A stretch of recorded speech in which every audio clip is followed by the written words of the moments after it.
स्याह दिन है जब हिंदुस्तान की फौजें कश्मीर में उतरी, आज से 72 साल पहले। और उसके बाद उनके जो प्राइम मिनिस्टर थे तब के, वो यूनाइटेड नेशंस में गए और यूनाइटेड नेशंस की सिक्योरिटी काउंसिल ने एक फैसला सुनाया कि कश्मीर के लोगों को ये हक दिया जाएगा कि वो फैसला करें वो हिंदुस्तान के साथ रहना चाहते हैं या पाकिस्तान के पास जाना चाहते हैं। ये उनको कभी भी हक नहीं मिला। इस हक तो क्या मिलना था, कश्मीर के लोगों से धोखा किया गया, झूठे वादे किए गए, फिर धांधली शुदा इलेक्शंस के जरिए उनको कंट्रोल किया गया। इसी तरह का एक इलेक्शन 30 साल पहले हुआ। उस इलेक्शन के अंदर जब धांधली की गई तो कश्मीर के लोग सड़कों के ऊपर आ गए, उनको कत्लेआम की गई। इस आजादी की तहरीक में आज तक तकरीबन 1 लाख कश्मीरी शहीद हो चुके हैं। बजाय दुनिया इसका नोटिस लेती या हिंदुस्तान के लोग इसका नोटिस लेते, उनकी पॉलिटिकल पार्टीज, नरेंद्र मोदी ने जब दूसरी दफा इलेक्शन जीता तो 5 अगस्त को, जिस तरह हम सब जानते हैं, इन्होंने कश्मीर के ऊपर कर्फ्यू लगा दिया और कर्फ्यू लगा के सारे उनके बुनियादी इंसानी हुकूक खत्म कर दिए। और आज तक हमें यह नहीं पता कि कश्मीर के अंदर असल में हालात क्या हैं। खबरें थोड़ी सी निकलती हैं लेकिन किसी को नहीं पता कि असल में कश्मीर के लोगों के ऊपर क्या गुजर रही है। नरेंद्र मोदी ने जब ये कदम उठाया तो उन्होंने कहा कि मैं कश्मीर के लोगों की खुशहाली के लिए सब कुछ कर रहा हूं। अब कश्मीर के लोगों को ये कितना नरेंद्र मोदी की जो खुशहाली का जो इन्होंने मंत्रा दिया हुआ था वो उनको कितना पसंद आया। अभी लोकल गवर्नमेंट इलेक्शन हुई है जम्मू और कश्मीर में। लोकल गवर्नमेंट इलेक्शन में सारी पॉलिटिकल पार्टीज ने, कश्मीर की पॉलिटिकल पार्टीज ने बॉयकॉट किया। कंट्रोल लोकल गवर्नमेंट का इलेक्शन हुआ है, उसमें भी बीजेपी बुरी तरह पिट गई है। और अगर नरेंद्र मोदी ये समझते हैं कि ये जो इन्होंने जो खुशहाली का पैकेज दिया या कश्मीरियों के खुशहाली के लिए उनको जानवरों की तरह अंदर बंद कर दिया है, तो अगर वो समझते हैं कि कश्मीर के लोगों की पसंद है तो रेफरेंडम करवा दें तो पता चल जाएगा कि कश्मीर के लोग किधर खड़े हैं। आज का मेरा असल मकसद कश्मीर के लोगों को पैगाम देना है कि सारा पाकिस्तान आपके साथ खड़ा है। हमारे चारों सूबे, हमारी जितनी भी अक़लियतें हैं, हिंदू, मसीह बरादरी, सिख, जितने हमारे बूढ़े बुजुर्ग, बच्चे, सब आपके साथ खड़े हैं। हमेशा आप आपके साथ खड़े रहेंगे।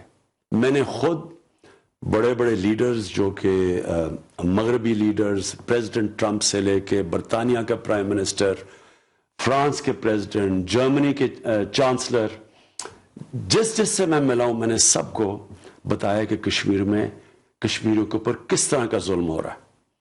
आज सबको पता चल गया, यूनाइटेड नेशंस के अंदर जो मैंने तकरीर की उससे सब समझ बैठे हैं कि क्या सिचुएशन है कश्मीर में।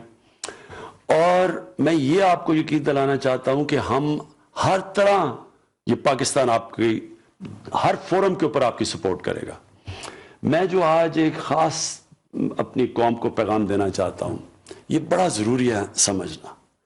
मैं ये बयान सुनता हूं, कई आज़ाद कश्मीर में, नाम नहीं लूंगा, लोग बात करते हैं, या कई और बयान दे देते हैं कि जनाब जिहाद कश्मीर में शुरू कर दें हम, और या पाकिस्तानी फौज चली जाए कश्मीर में, या हमें हथियार उठाने चाहिए। बड़ी गौर से मेरी बात सुन लें। जो ये बात कर रहे हैं वो कश्मीरियों से भी दुश्मनी कर रहे हैं, वो पाकिस्तान से भी दुश्मनी कर रहे हैं। क्यों कर रहे हैं? क्योंकि यही हिंदुस्तान चाहता है।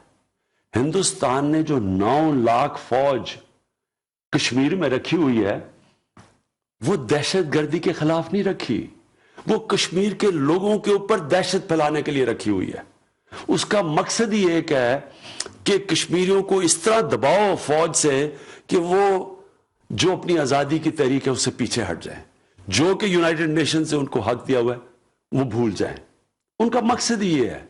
और जो भी कोई यहां से एक्शन करवाएंगे, या हो सकता है कि हिंदुस्तान खुद ही, जिस तरह पुलवामा में हुआ, कश्मीरी एक नौजवान ने खुदकुश हमला किया, पाकिस्तान को उन्होंने जिम्मेदार ठहरा के पाकिस्तान पे हमला कर दिया। नरेंद्र मोदी की हुकूमत तो चाहती ये है कि किसी तरह وہ پاکستان کو ذمہ دار ٹھہرائیں اور یہ دنیا کو نہ پتا چلے کہ اصل میں یہ جو کشمیر کے لوگوں کے حقوق کی یہ قتل عام کر رہے ہیں، یہ دنیا کی نظر ادھر سے اٹھے اور پاکستان کے اوپر ساری نظر پڑے اور یہ کہہ کہ جی یہ اصل میں پاکستان کی دہشت گردی کی وجہ سے یہ 9 لاکھ فوج انہوں نے کشمیر میں رکھی ہوئی ہے. ایک وہ، اور دوسرا انہوں نے اس کا بہانہ استعمال کر کے کشمیر کے لوگوں کے اوپر ظلم کرنا ہے اور ان کو کرش کرنا ہے. اس لیے میں یہ بار بار کہتا ہوں کہ یہ ایک پولیٹیکل تحریک ہے. ہم نے کشمیر کی اخلاقی طور پہ مدد کرنی ہے، سفارتی طور پہ مدد کرنی ہے، ہم نے ان کی پولیٹیکل مدد کرنی ہے، اور یہ ایک ایسی تحریک ہے جو اب کوئی بھی نہیں اس کو روک سکتا.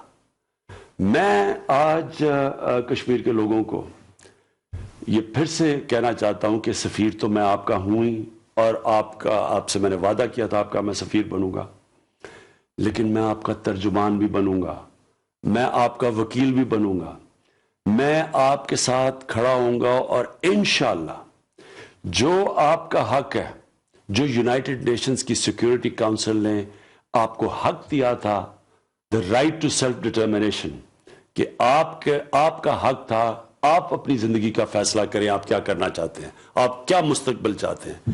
جب تک وہ آپ کو حق نہیں ملے گا میں آپ کے لیے جدوجہد کرتا رہوں گا، دنیا میں جا کے بھی، پاکستان میں بھی. اور پھر سے میں آپ کو یقین دلانا چاہتا ہوں سارا پاکستان آپ کے ساتھ کھڑا ہے.